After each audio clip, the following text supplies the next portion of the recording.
వాళ్ళు బిజినెస్ ఎక్కువ చేస్తున్నారా, చదువు ఎక్కువ చెప్తున్నారా? మార్కెట్లో చాలా మంది బ్లఫ్ చేస్తారండి. ఎంతమంది బ్యాచ్ సైజ్ పెడితే ఫ్యాకల్టీ జస్టిస్ చేయగలుగుతారు? Institute started losing their values. It is almost like a mini function. Admissions మీద ఎక్కువ ఫోకస్ చేస్తారు. That's the reason why we have 0.1 success percentage. ఒకరు బాగా చెప్తుంటే వాళ్ళ మీద నెగటివిజం ఉంటుంది. That was the actual reason నేను one of the best institutes ని రిజైన్ చేయడానికి కారణం అది. ఇప్పుడు చాలా మంది స్టూడెంట్స్ మీరు చెప్పారు, ఇప్పుడు it can be family member అన్న తెలిసిన వాళ్ళు చేస్తున్నారు అని చెప్పి చాలా మంది వాళ్ళ దగ్గర నుంచి వెళ్ళి ఇప్పుడు వాళ్ళకి ఎక్స్పీరియన్స్ ఉండదు. Exactly. I call them unprofessional mentors. వాళ్ళకి ఎంత తెలుసో అంత. ఇప్పుడు మీరైనా మనం we have seen thousands of students personally. So మనకు ఆ ఎక్స్పీరియన్స్ ఉంటుంది, ఎవరిని ఎలా డీల్ చేయాలి, ఏది బెటర్ ఏది కాదని చెప్పేసి. వాళ్ళకి ఆ ఎక్స్పీరియన్స్ ఉండదు కదా. అయినా చూస్ చేసుకున్నారు అనుకోండి, వాళ్ళ మాట విన్నారు అనుకోండి, will it not waste their years of time? Yes, exactly. ఇక్కడ మనం మెంటర్ ని చూస్ చేసుకునేటప్పుడు sir, we have to check their credibility, accountability, transparency. ఇప్పుడు ఫర్ ఎగ్జాంపుల్ మార్కెట్లో చాలా మంది బ్లఫ్ చేస్తారండి. ఉన్న institutes all over India, not only specifically మన రీజన్ అని కాదు, అడ్మిషన్స్ మీద ఎక్కువ ఫోకస్ చేస్తారు. స్టూడెంట్ యొక్క కంటెంట్ ని కానీ స్టూడెంట్ ని డెలిబరేట్ గా సక్సెస్ చేయాలన్న దాని మీద కన్నా.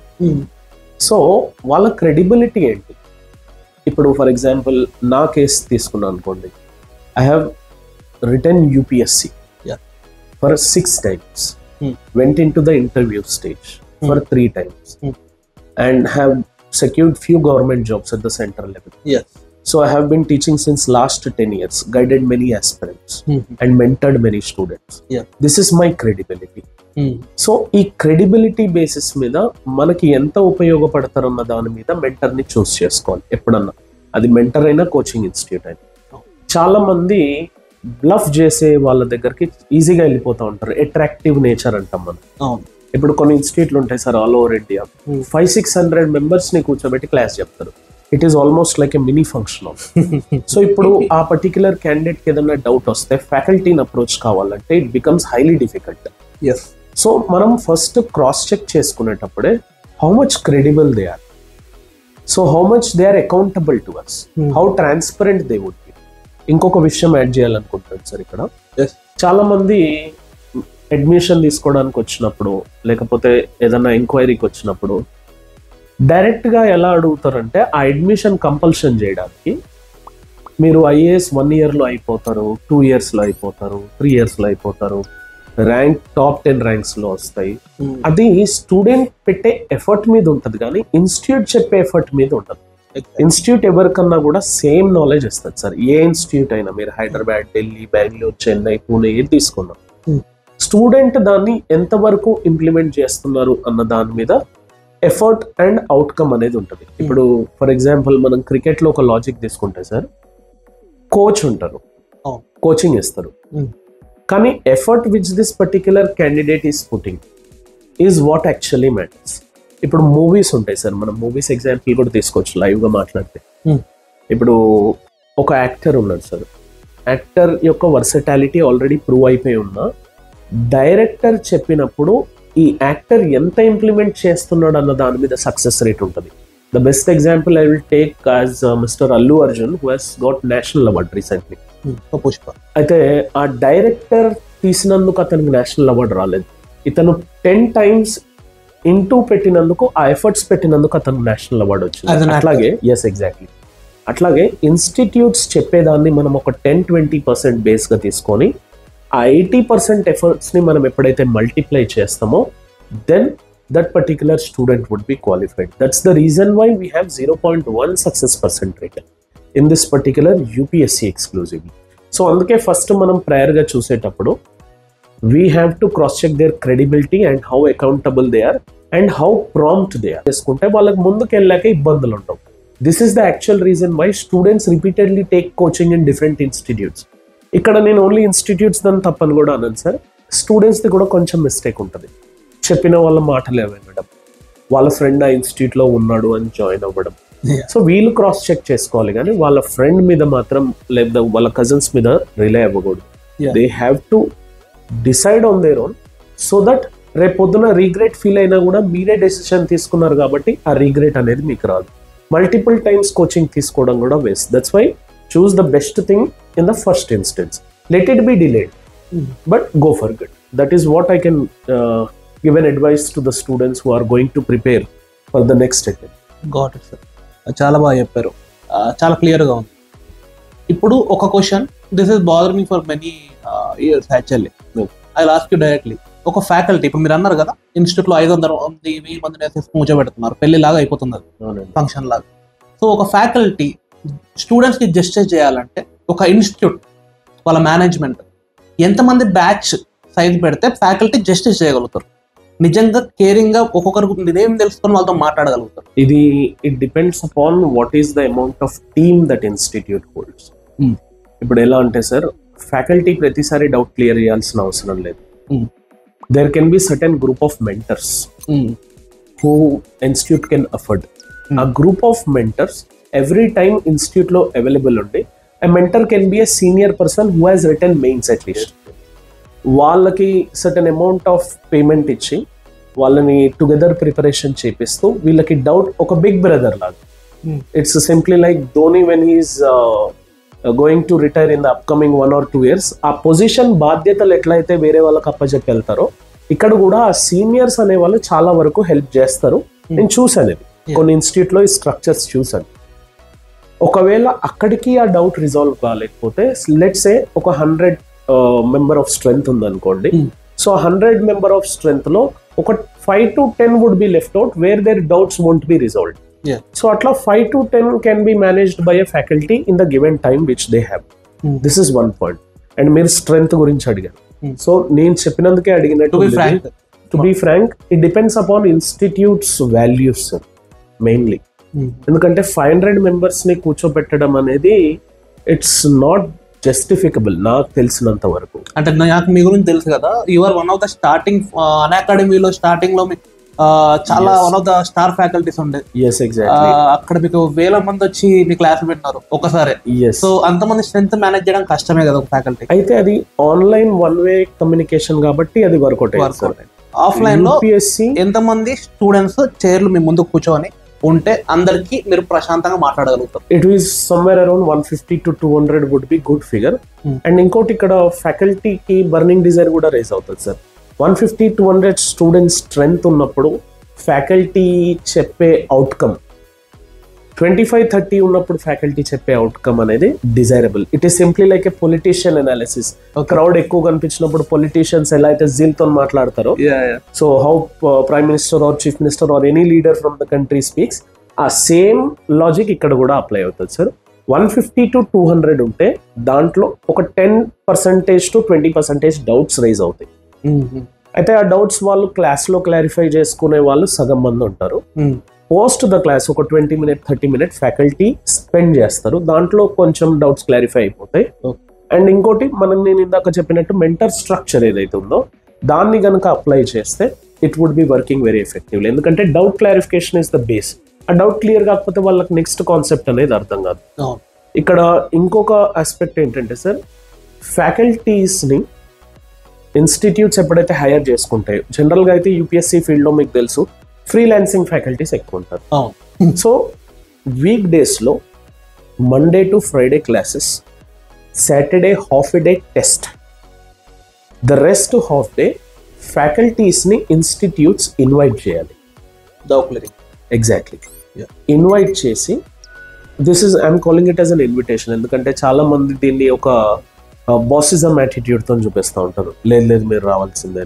సో అక్కడ తన పనులను వర్క్ షెడ్యూల్ వదులుకొని రావాలంటే ఒక ఇన్విటేషన్ ఇచ్చి, sir if you could come that would be great.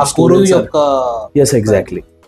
ఇంకోటి ఫ్యాకల్టీకి కూడా ఉంటుంది, సార్ నేను వస్తే నా 4 hours ఆఫ్ టైం నేను స్పెండ్ చేయాల్సి వస్తుంది, నేను బయటకు వెళ్తే నాకు I can earn some amount of money for my family అన్నది ఉంటుంది. So institute can offer certain amount. So ఆ ఎఫోర్డబిలిటీ విన్ సిచ్యువేషన్ ఉండాలి sir. See faculty coming and investing his time of 4 hours in that particular Saturday day. Nothing is free. Yes, exactly. And free ki value లేదు sir. ఈ రోజుల్లో free బీస్ కి కూడా value లేదు. So ఆ 4 hours invest చేసినందుకు తను ఏం గెలుచుకున్నాడు, ఇన్స్టిట్యూట్ కి బెనిఫిట్ వస్తుంది, but what about the faculty side? So win win situation strategies ఉన్నప్పుడు ఈ రోల్ ని కనుక వర్కౌట్ చేస్తే Saturday or Sunday depending upon the availability of the faculty, లేకపోతే మార్నింగ్ సెషన్ ఒక 2 faculties ని, ఆఫ్టర్నూన్ సెషన్ ఒక 2 faculties, జనరల్ గా అయితే 2 or 3 subjects నడుస్తాయి జనరల్ గా. ఆ ఫ్యాకల్టీస్ ని మీరు ఇన్వైట్ చేసుకొని ఆ డౌట్ క్లారిఫికేషన్స్ క్లియర్ చేపిస్తే ఇన్స్టిట్యూట్ మీద ఒక ట్రస్ట్ బిల్డింగ్ అనేది జరుగుతుంది స్టూడెంట్స్ కి. ఇక్కడ ఇంకొక వర్డ్ యాడ్ చేయాలి sir. I have worked, this is my 11th year of teaching. I have worked somewhere around 40 to 50 institutes because I am a freelancer. I did not attach to any one particular institute. Because like I want to explore myself and have growth. ఇది నా reason అయితే. నాకున్న geography knowledge maximum పంచాలన్నది నా కోరిక. అందుకే I generally work for 10 to 12 hours a day. Teaching. Yes, exactly. Teaching లోనే I generally have odd sleep of some 6 to 7 hours. Either preparation లో గానీ, లేకపోతే స్టూడెంట్ డౌట్స్ లో గానీ, మెంటర్షిప్ లో గానీ I will generally engage myself, leaving weekends aside.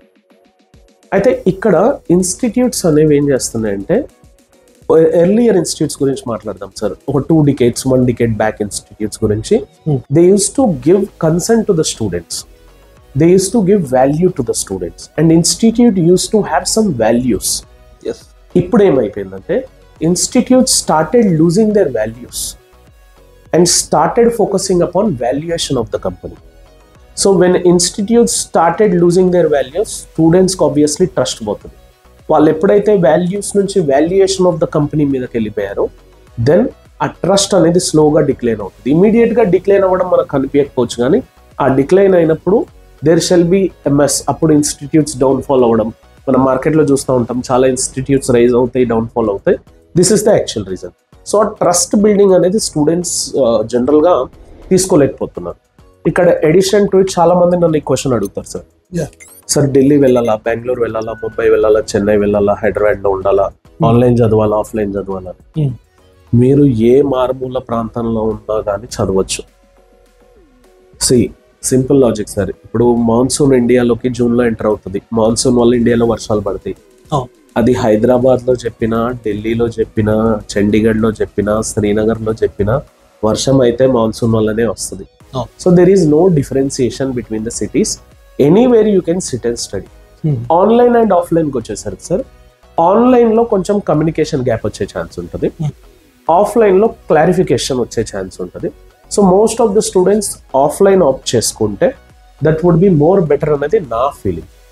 It might differ from one person to another person, but certain working professionals who also prepare for UPSC, certain other government job holders who prepare for UPSC, odd times లో classes, software employees who general, లేకపోతే distance లో ఉండి, ఏదో మారుమూల ప్రాంతంలో ఉండి వచ్చి ఇక్కడ సిటీస్ లో సెటిల్ అయ్యి ఇక్కడ ఎఫర్ట్ చేయలేని వాళ్ళు ఎవరైతే ఉంటారో వాళ్ళకి out of no choice online is the only option.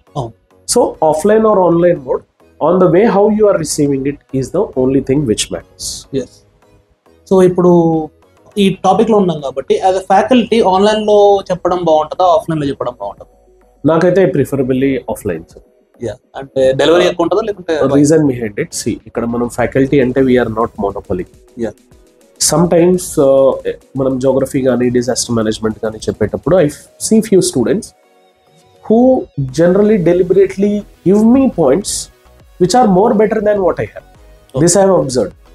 Instead, I am also a learner. Sir, teacher ante ever learner, sir. This is what I have learned from Abdul Kalam, sir. So, sir, until his last breath, he was a learner rather than a teacher. So, Guru Shishya relation lo eppudaina kuda konni saallu the Shishya can also have better version of point than Guru.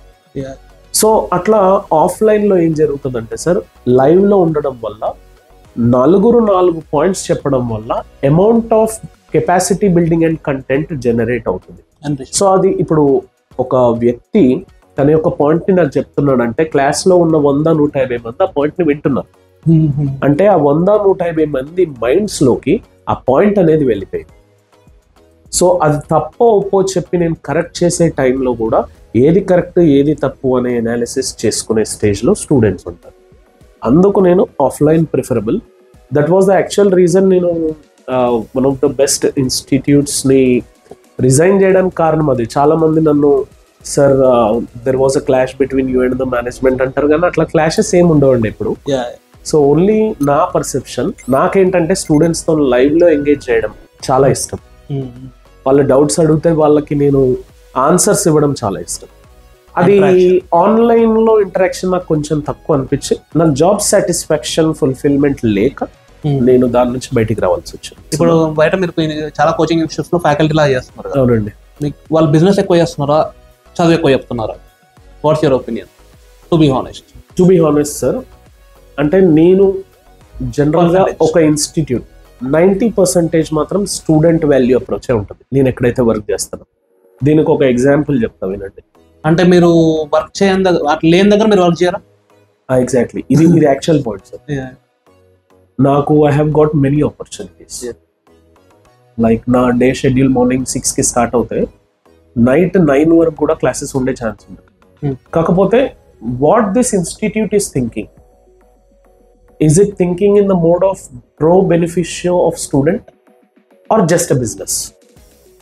ఇది నేను calculate చేసుకుంటా. ఆ institute లో నేను geography deal చేసాను. అయితే general గా market లో ఏం చేస్తారంటే ఎన్ని అవర్స్ పడతాయి సార్ జోగ్రఫీ అన్నప్పుడు నేను 85 to 90 అని చెప్తాను. This is regular figure. Environment general గా జోగ్రఫీ, ఎన్వైర్న్మెంట్, డిజాస్టర్ మేనేజ్మెంట్ ఈ సీక్వెన్స్ లో డీల్ చేస్తాం. ఎన్వైర్న్మెంట్ వచ్చేసి 35 to 40 hours, disaster management 10 to 15. ఈ పర్టికులర్ ఆస్పెక్ట్ లో కొన్ని ఇన్స్టిట్యూట్స్ ఏం చేస్తాయంటే వాళ్ళ బెనిఫిట్ వల్ల సార్ 50 అవర్స్ లో ఫినిష్ చేసేయండి, సార్ జోగ్రఫీ అంతెందుకు సార్ 40 అవర్స్ లో చెప్పేసేయండి, ఉన్న జోగ్రఫీ సిలబస్ ఏంటి, మీరు మాట్లాడే మాటలు ఏంటి. సో అట్లాంటి ఇన్స్టిట్యూట్స్ ఏవైతే నాకు రిస్ట్రిక్షన్ పెట్టున్నాయో 35-40 అవర్స్ లో చెప్పేయండి. కొన్ని ఇన్స్టిట్యూట్స్ లోనైతే నేను నిజంగా వాళ్ళకి ఉన్న లాజికల్ గా, అంటే వాళ్ళ దగ్గర ఎక్కువ పేమెంట్ చేసే విధానం లేకపోయినా కూడా మీరు 40 అవర్స్కే పే చేయండి, నేను చెప్పేది 90 అవర్స్ చెప్పుకుంటానని కూడా చెప్పిన రోజులు ఉన్నాయి. కాకపోతే అట్లాంటి వాల్యూ లేని ఇన్స్టిట్యూట్స్ లో నేను టీచ్ చేయలేదు. ఆపర్చునిటీ వచ్చినా వదిలేసాను. నేను ఇప్పుడు ప్రెసెంట్ వర్క్ చేసే ఇన్స్టిట్యూట్స్ లో నాకు ఫస్ట్ ఫ్రీడమ్ ఉంది. What ever I think I can do that. ఎందుకంటే నేను ఎప్పుడు మాట్లాడినా స్టేజ్ ఎక్కితే 3 మాటలు మాట్లాడతాను సార్: జోగ్రఫీ, యూపీఎస్సి, కెరియర్. ఈ 3 తప్ప నేను వేరేది మాట్లాడను. ఒకవేళ వేరే ఏదన్నా నా లైఫ్ లో నుంచి పర్సనల్ ఎగ్జాంపుల్ ఇచ్చున్నా కూడా ఆ ఎగ్జాంపుల్ యూపీఎస్సీకో, కెరియర్కో, లేకపోతే జోగ్రఫీకి రిలేట్ అయి ఉండడమే తప్ప వేరే మాట్లాడను. ఆ ఫ్రీడమ్ ఉంది. వాళ్ళు నేను 85-90 అంటే ఇంకో 10 అవర్స్ చెప్పండి సార్ పర్లేదు, మనకు పేమెంట్ ఇష్యూస్ ఏం మీరు మైండ్లో పెట్టుకోకండి, డెలివర్ ద జస్టిస్. సో అట్లా నాకు ఫ్రీడమ్ ఇచ్చిన ఇన్స్టిట్యూట్స్ లో మాత్రమే నేను టీచ్ చేస్తా ఉన్నాను. Let I earn less, but that gives me immense job satisfaction. Finally నా క్లాసెస్ అయిపోయాక స్టూడెంట్ బయటికి వెళ్ళేటప్పుడు జాగ్రఫీ నాకు అర్థమైంది అనే హార్ట్తో బయటికి వెళ్తే that is like a blessing for me. So అందుకు నేను I generally avoid these toxic people in the market who, ఎందుకంటే స్ట్రాటజీస్ ఉంటాయి సార్ ఇక్కడ కూడా. ఎందుకంటే this has become an industry no. ఇక్కడ పాలిటిక్స్ ఉంటాయి, స్ట్రాటజీస్ ఉంటాయి. ఒకరు బాగా చెప్తుంటే వాళ్ళ మీద నెగిటివిజం ఉంటుంది. కానీ మనం అవి ఏం పట్టించుకోవద్దు సార్. మన కర్తవ్యం ఏందో మనం అది చేసుకుంటూ వెళ్ళిపోతే కూర్చున్న స్టూడెంట్స్ చెప్తారు, పైనుండే దేవుడు చెప్తాడు, మన హార్ట్కి తెలిసిపోతుంది. అందుకు నేను ఓన్లీ ఫ్యూ ఇన్స్టిట్యూట్స్ తోనే అటాచ్ అయ్యింది sir as of now. So first of all వాళ్ళ గురించి వాళ్ళతో ఒక 10 minutes మాట్లాడితే నాకు అర్థమైపోద్ది. దాని తర్వాత నేను డెసిషన్ తీసుకుంటా, either I have to teach there or not. This is what I generally do whenever I go.